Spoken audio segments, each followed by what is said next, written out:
Hi boys and girls. So welcome to Reading Hour. I'm so excited because I have some really great books for you this week. We are going to be talking about two different stories. I'm going to be reading to you this week a story called Hey Little Ant. And then I'm also going to be talking about a story that's by National Geographic Kids, and it's titled Ants. So when you think about these two stories and you look at their front covers, you can already tell that they are two different kind of stories. We've talked about this before, boys and girls. One of them is a non-fiction story, and one of them is a fiction story. I bet you can tell by looking at the cover which is which. I'm going to give you a minute to think about that. So which one is the non-fiction story? That's right, you guessed it. The one with the real ant picture. And which one is the fiction story? That's right, Hey Little Ant. So today I'm just going to review with you a couple of things about fiction and non-fiction.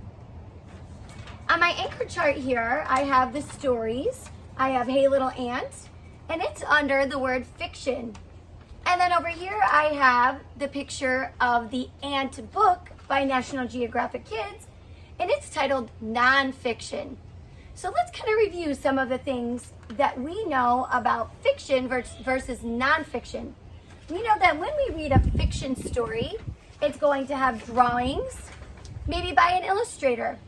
When we read a nonfiction story, it's going to have real photographs, real pictures of real ants.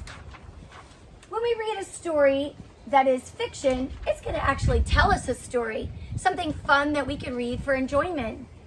And when we talk about a nonfiction story about ants, it's going to actually give us facts, and we're going to be reading for information. A fiction story has settings, characters, a little plot.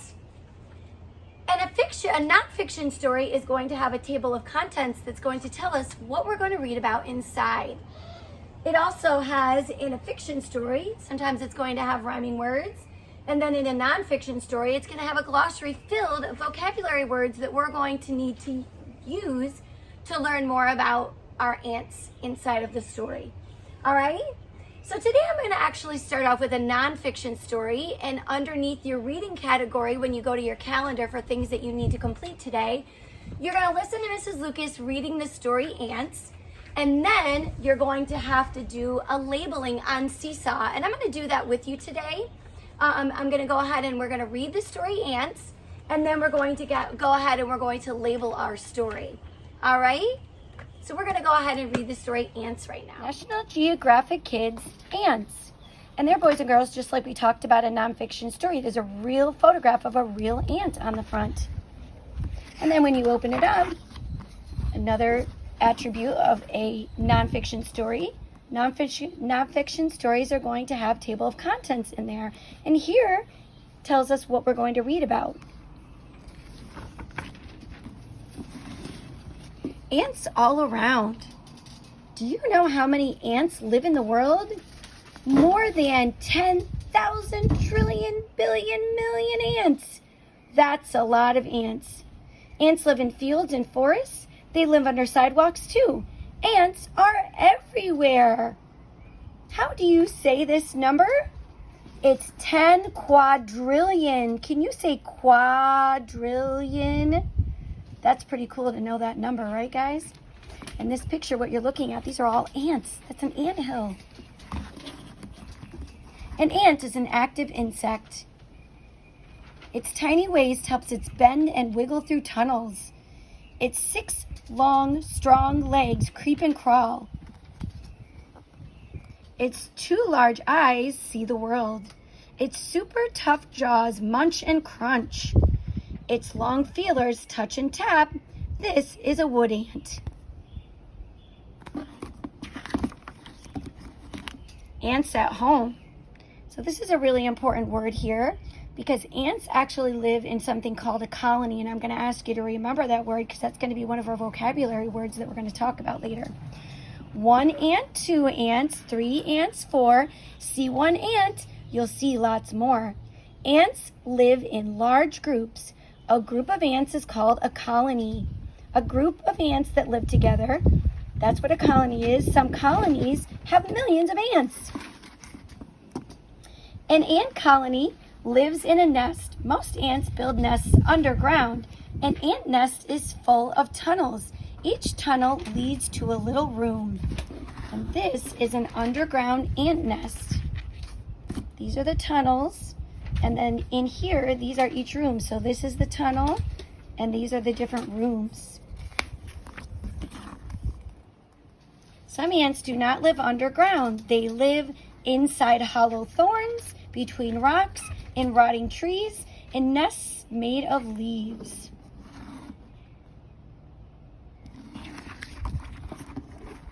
This man is called the Ant-Man. Brian Fisher is a scientist. He looks for new kinds of ants. Some people call him the Ant-Man. Dr. Fisher has found more than 800 new kinds of ants.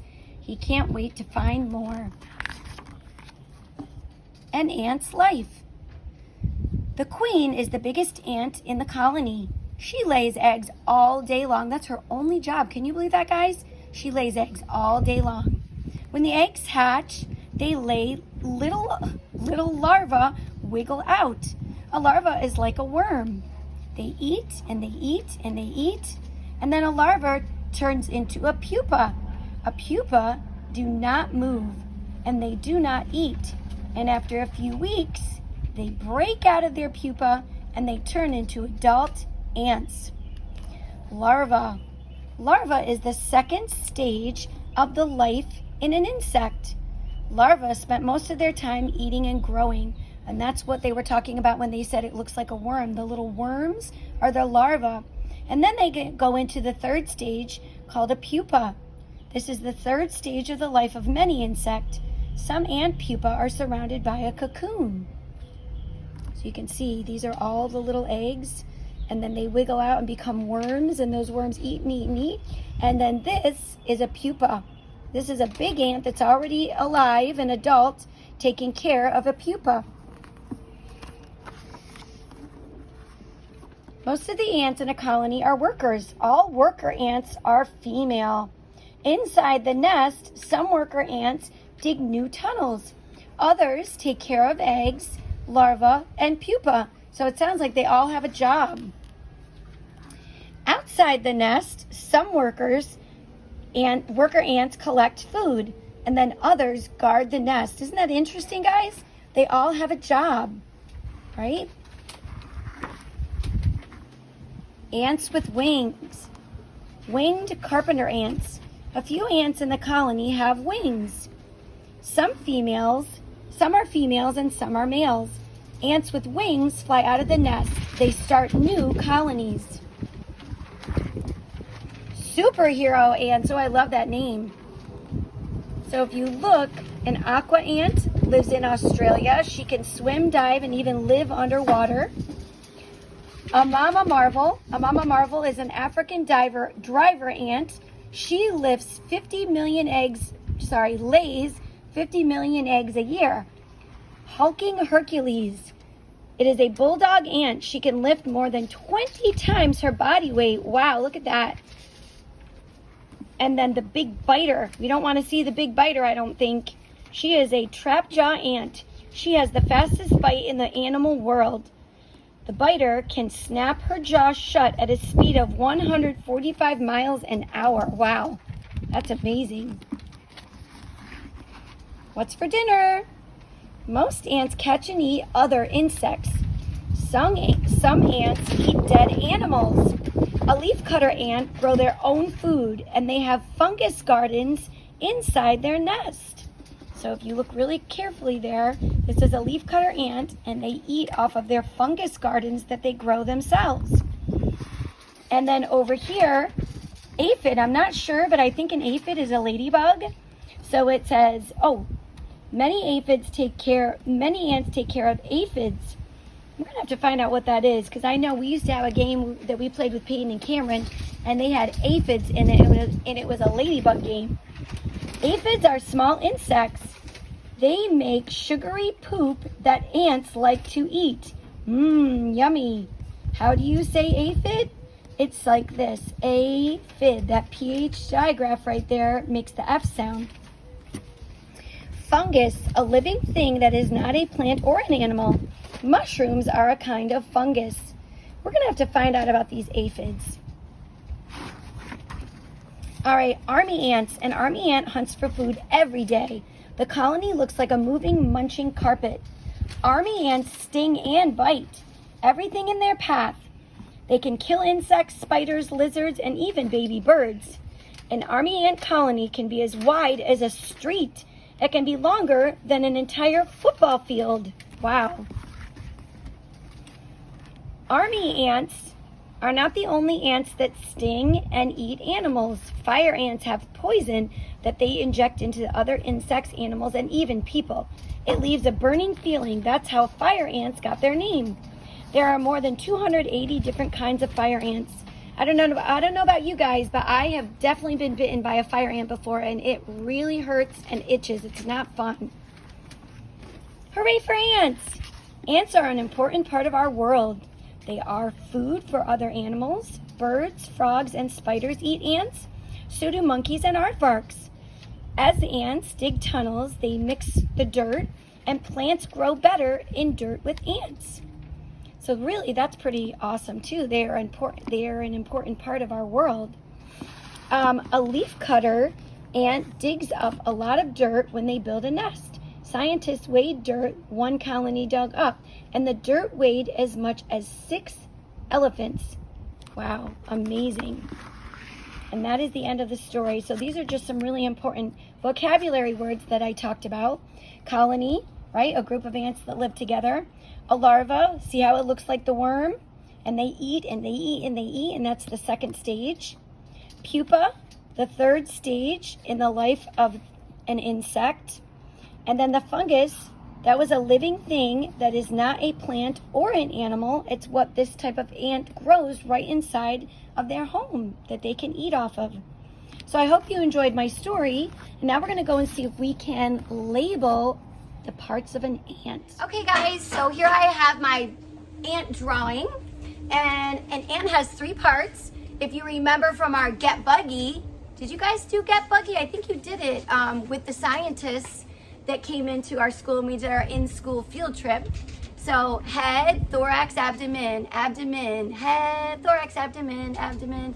These are the parts of an insect. Head, thorax, abdomen, abdomen. So 3 parts.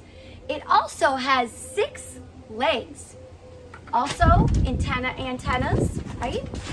And an ant also has 2 eyes. So I'm gonna go ahead and I'm gonna label these parts, and then later you're gonna go on to Seesaw and do the same thing, okay?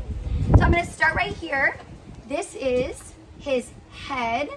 So I'm gonna go ahead and I'm gonna find my box, and I'm gonna write head inside there.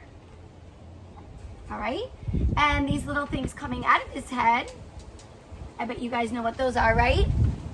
Those are his antenna.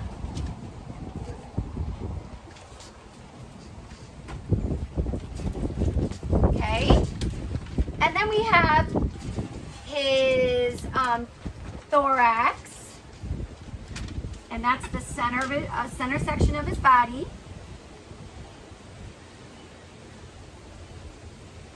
Back here, this part at the end is his abdomen.